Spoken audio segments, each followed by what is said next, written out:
ദൈവനാമം മഹത്വപ്പെടുമാറാകട്ടെ.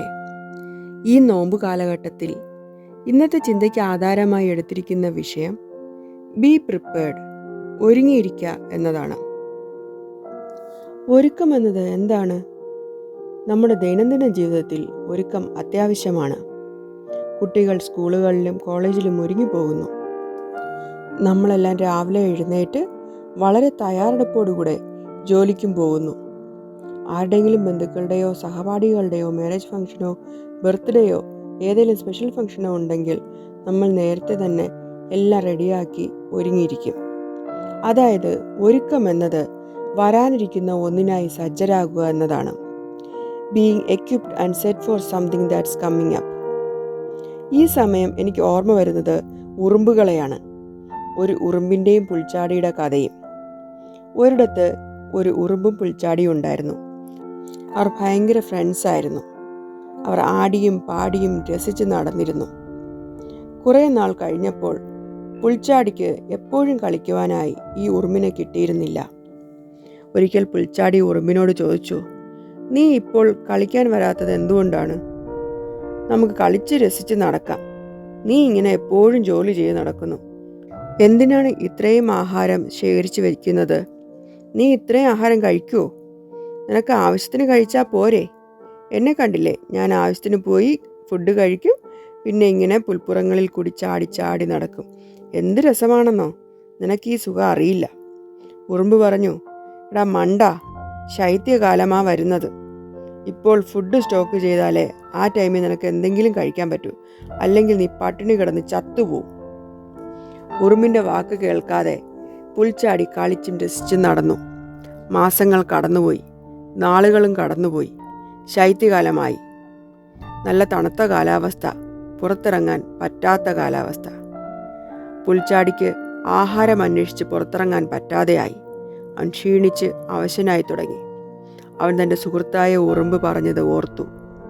അവന് തൻ്റെ തെറ്റ് മനസ്സിലായി കഴിഞ്ഞപ്പോൾ വളരെ വൈകിയിരുന്നു. അവന് മരണത്തിന് കീഴടങ്ങേണ്ടി വന്നു. ഉറുമ്പിനും ആ സമയം സഹായിക്കാൻ കഴിയാതെ പോയി. ഉറുമ്പിന് തൻ്റെ പ്രിയ സുഹൃത്തിൻ്റെ ദുർവിധിയെക്കുറിച്ച് വിഷമമുണ്ടായി. എങ്കിലും ഉറുമ്പിന് ഒരു പ്രിപ്പറേഷൻ ഉണ്ടായിരുന്നത് കൊണ്ട് ആ കാലത്തെ അതിജീവിക്കുവാൻ അവന് സാധിച്ചു. അതുപോലെ നമുക്കും ഒരുക്കത്തോടെ ആയിരിക്കാം. എന്നാൽ വേദപുസ്തകം പഠിക്കുമ്പോൾ ഒരുക്കം എന്നത് ദൈവരാജ്യം അഥവാ സ്വർഗരാജ്യം നേടുവാനുള്ള ഒരു ഒരുക്കമാണ്. മത്തായി 25:13 പറയുന്നു, "ആകയാൽ നാളും നാഴികയും അറിയായികൊണ്ട് ഉണർന്നിരിപ്പിൻ, അല്ലെങ്കിൽ ഒരുങ്ങിയിരിപ്പിൻ." ഇന്നത്തെ ചിന്തയ്ക്ക് എടുത്തിരിക്കുന്ന വേദവാക്യവും ഇതാണ്. ഈ വാക്യം കർത്താവായ യേശുക്രിസ്തു ഏത് സാഹചര്യത്തിലാണ് പറഞ്ഞതെന്ന് നമുക്ക് എല്ലാവർക്കും അറിയാം. യേശുവും ശിഷ്യന്മാരും ഒലിവുമലയിലിരിക്കുമ്പോൾ ശിഷ്യന്മാർ തനിച്ച് വന്ന് യേശുവിനോട് ചോദിച്ചു, "അത് എപ്പോൾ സംഭവിക്കും? നിന്റെ വരവിനും ലോകാവസാനത്തിനും അടയാളം എന്ത് എന്ന് പറഞ്ഞു തരേണം" എന്നും ചോദിച്ചു.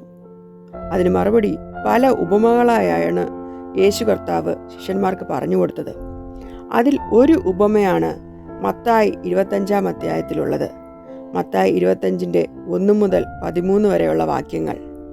സ്വർഗരാജ്യം മണവാളിനെ എതിരേൽപ്പാൻ വിളക്കെടുത്തും കൊണ്ട് പുറപ്പെട്ട 10 കന്യകമാരോട് സാദൃശ്യമാകും. അവരിൽ 5 പേർ ബുദ്ധിയില്ലാത്തവരും 5 പേർ ബുദ്ധിയുള്ളവരുമായിരുന്നു. ബുദ്ധിയില്ലാത്തവർ വിളക്കെടുത്തപ്പോൾ എണ്ണയെടുത്തില്ല. ബുദ്ധിയുള്ളവരോ വിളക്കോടുകൂടെ പാത്രത്തിൽ എണ്ണയും എടുത്തു. പിന്നെ മണവാളൻ താമസിക്കുമ്പോൾ എല്ലാവരും മയക്കം പിടിച്ചു തുടങ്ങി. അർദ്ധരാത്രിക്കോ മണവാളൻ വരുന്നു, അവനെ എതിരേൽപ്പാൻ പുറപ്പെടുവിൻ എന്ന ആർപ്പുവിളിയുണ്ടായി. അപ്പോൾ കന്യകമാർ എല്ലാവരും എഴുന്നേറ്റ് വിളക്ക് തെളിയിച്ചു. എന്നാൽ ബുദ്ധിയില്ലാത്തവർ ബുദ്ധിയുള്ളവരോട്, "ഞങ്ങളുടെ വിളക്ക് കെട്ടുപോകുന്നത് കൊണ്ട് നിങ്ങളുടെ എണ്ണയിൽ കുറെ ഞങ്ങൾക്ക് തരുവിനെന്ന് പറഞ്ഞു." ബുദ്ധിയുള്ളവർ, "ഞങ്ങൾക്ക് നിങ്ങൾക്കും പോരാ എന്ന് വരാതിരിപ്പാൻ നിങ്ങൾ വിൽക്കുന്നവരുടെ അടുക്കലേക്ക് പോയി വാങ്ങിക്കൊള്ളുവിൻ" എന്ന് ഉത്തരം പറഞ്ഞു. അവർ വാങ്ങുവാൻ പോയപ്പോൾ മണവാളൻ വന്നു. ഒരുങ്ങിയിരുന്നവർ അവനോടുകൂടെ കല്യാണ സദ്യയ്ക്ക് ചെന്നു. വാതിൽ അടയ്ക്കുകയും ചെയ്തു. അതിൻ്റെ ശേഷം മറ്റേ കന്യകമാരും വന്നു. "കർത്താവേ, കർത്താവേ, ഞങ്ങൾക്ക് തുറക്കണമേ" എന്ന് പറഞ്ഞു. അതിന് അവൻ, "ഞാൻ നിങ്ങളെ അറിയുന്നില്ല എന്ന് സത്യമായിട്ട് നിങ്ങളോട് പറയുന്നു" എന്ന് പറഞ്ഞു. "ആകയാൽ നാളും നാഴികയും നിങ്ങൾ അറിയായിക കൊണ്ട് ഉണർന്നിരിപ്പിൻ." ഈ വാക്യങ്ങൾ നമുക്കെല്ലാവർക്കും അറിയാവുന്നതുപോലെ 10 കന്യകമാരുടെ ഉപമയാണ്. ഈ വാക്യങ്ങൾ വായിച്ചു കേട്ടപ്പോൾ നമ്മുടെ ഉള്ളിൽ പല ചോദ്യങ്ങളും ഉയർന്നു വന്നിട്ടുണ്ടാവും. ആരാണ് മണവാളൻ? ആരാണ് 10 കന്യകമാർ? സ്വർഗരാജ്യത്തെ എന്തുകൊണ്ടാണ് ഇങ്ങനെ ഉപമിപ്പിച്ചിരിക്കുന്നത്? എന്താണ് സ്വർഗരാജ്യം? അങ്ങനെ ഒരുപാട് ചോദ്യങ്ങൾ. ഇവിടെ 1-ാം വാക്യത്തിൽ വളരെ കൃത്യമായി പറയുന്നു, സ്വർഗരാജ്യം മണവാളിനെ എതിരേൽക്കാൻ വിളക്കെടുത്തും കൊണ്ട് പുറപ്പെട്ട 10 കന്യകമാരോട് സാദൃശ്യം. നാം ഈ ദൈവവചനം ധ്യാനിക്കുമ്പോൾ നമുക്ക് കാണുവാൻ കഴിയുന്നത് മണവാളൻ എന്നത് കർത്താവായ യേശു ക്രിസ്തുവും കന്യകമാർ നാം ഓരോരുത്തരുമാണ്, അതായത് ക്രിസ്തുവിൻ്റെ അനുയായികൾ. അതുപോലെ വിളക്കിൽ എണ്ണയില്ലാത്ത കന്യകമാരെയും എണ്ണയുള്ള കന്യകമാരെയും കാണാൻ കഴിയും. ഇതിൽ വിളക്ക് ഹൃദയവും എണ്ണ വിശ്വാസവുമാണ്. ഇവയെല്ലാം കൂട്ടി വായിക്കുമ്പോൾ നമുക്ക് മനസ്സിലാക്കാൻ കഴിയും, ഹൃദയത്തിൽ വിശ്വാസമുള്ളവർക്ക് മാത്രമേ കർത്താവായ യേശു ക്രിസ്തുവിനോടുകൂടെ ആയിരിക്കുവാൻ അനുവാദമുള്ളൂ. അവർക്ക് മാത്രമേ സ്വർഗരാജ്യത്തിൽ പ്രവേശനമുള്ളൂ. ഈ വിശ്വാസം ഉണ്ടായിരിക്കുന്നവർ 10 പേരിൽ 5 പേർക്കേ ഉണ്ടായിരുന്നുള്ളൂ. അവർ ബുദ്ധിയോടെ കൂടുതൽ എണ്ണ കരുതിയിരുന്നു. അവർ പ്രിപ്പയർഡായിരുന്നു. അവർക്ക് ഒരു തയ്യാറെടുപ്പ് ഉണ്ടായിരുന്നു. മറ്റ് 5 പേരോ കൃത്യമായ തയ്യാറെടുപ്പ് ഇല്ലാത്തതിനാൽ കർത്താവിൻ്റെ വരവിൻ്റെ സമയത്ത് വിളക്കിലെ എണ്ണ തീർന്നു പോകുന്നതായും അത് വാങ്ങുവാനായി ഓടിപ്പോയതായും കാണാം. ആ സമയം മധ്യവാനിൽ കാഹളം മുഴങ്ങി. കർത്താവ് വന്നപ്പോൾ അവിടെ ഉണ്ടായിരുന്ന വിശ്വസ്തരായ ദാസന്മാരെ കൂട്ടി കല്യാണ ഭവനമായ സ്വർഗരാജ്യത്തേക്ക് മണവാളനായ യേശു പ്രവേശിക്കുകയും വിശ്വസ്തരെല്ലാം പ്രവേശിച്ചു കഴിഞ്ഞപ്പോൾ ആ വാതിൽ അടച്ചതായും കാണാം. അപ്പോൾ എണ്ണ വാങ്ങാൻ പോയവർ തിരികെ വന്നു വാതിലിൽ മുട്ടുവാൻ തുടങ്ങി. തങ്ങളെയും കൂടെ ചേർക്കുവാൻ അപേക്ഷിച്ചു. അപ്പോൾ കർത്താവ് പറഞ്ഞതോ, ഞാൻ നിങ്ങളെ അറിയുന്നില്ല. അതുപോലെ അടച്ച വാതിൽ അവർക്ക് തുറന്നു കൊടുത്തതുമില്ല. ഈ അടഞ്ഞ വാതിൽ എന്നത് ന്യായവിധിയുടെ അന്തിമ അവസ്ഥയിൽ ഒരുക്കമുള്ളവരും ഒരുക്കമില്ലാത്തവരും തമ്മിലുള്ള വേർതിരിവാണ്. അതായത് ഒരുക്കമില്ലാത്തതിൻ്റെ അനന്തരഫലമായി അവർക്ക് സ്വർഗരാജ്യത്തിലേക്കുള്ള പ്രവേശനം നഷ്ടപ്പെട്ടു. അതിനാൽ നമുക്കും ദൈവരാജ്യം പ്രാപ്തമാക്കുവാൻ ഒരുങ്ങിയിരിക്കാം. നാം ഒരുങ്ങേണ്ടത് എങ്ങനെയാണ്? ആദ്യമായി പ്രാർത്ഥനയോടെ ദൈവവുമായി ഒരു ബന്ധം വളർത്തിയെടുക്കാം. പിന്നെ ദൈവിക വിശ്വാസത്തോടെയും പ്രത്യാശയോടെയും വിശ്വസ്തയോടെയുള്ള ജീവിതം നയിക്കാം. അങ്ങനെ നാം ഒരുങ്ങിയിരിക്കുമ്പോൾ കർത്താവിൻ്റെ വരവിൻ്റെ ശബ്ദം കേൾക്കുവാനും അവനെ അനുഗമിക്കുവാനും നമുക്ക് സാധിക്കും. നമുക്ക് ഈ അവസരത്തിൽ നമ്മെ തന്നെ വിലയിരുത്താം. ഈ നോമ്പ് കാലഘട്ടത്തിലായിരിക്കുമ്പോൾ നാം ഏത് ഗണത്തിൽപ്പെട്ടവരാണെന്ന് നമുക്ക് നമ്മെ തന്നെ വിലയിരുത്താം. ബുദ്ധിയുള്ളവരാണോ ബുദ്ധിയില്ലാത്തവരോ? ഉറുമ്പിനെ പോലെ ഒരുക്കമുള്ളവരോ പുൽച്ചാടിയുടെ അവസ്ഥയുള്ളവരോ?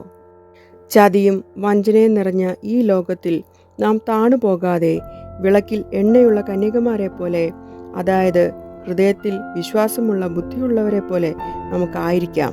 അതിനായി ദൈവത്തോട് പ്രാർത്ഥിക്കാം. ആയതിനാൽ കർത്താവിൻ്റെ തിരിച്ചുവരവിൽ നമ്മയും കൂടെ ചേർക്കുന്നതിന് ഒരുങ്ങുന്നതിനായി പ്രിപ്പയർ ചെയ്യുന്നതിനായി നമുക്ക് നമ്മെ തന്നെ ദൈവസന്നിധിയിൽ സമർപ്പണത്തോടെ ആയിരിക്കാം. നാം നമ്മെ തന്നെ ദൈവിക കരങ്ങളിൽ താഴ്ത്തി സമർപ്പിക്കുമ്പോൾ ദൈവിക സമാധാനവും അനുഗ്രഹവും കൃപയും നാം ഓരോരുത്തരോടും കൂടെ ഉണ്ടായിരിക്കട്ടെ. ആമേൻ.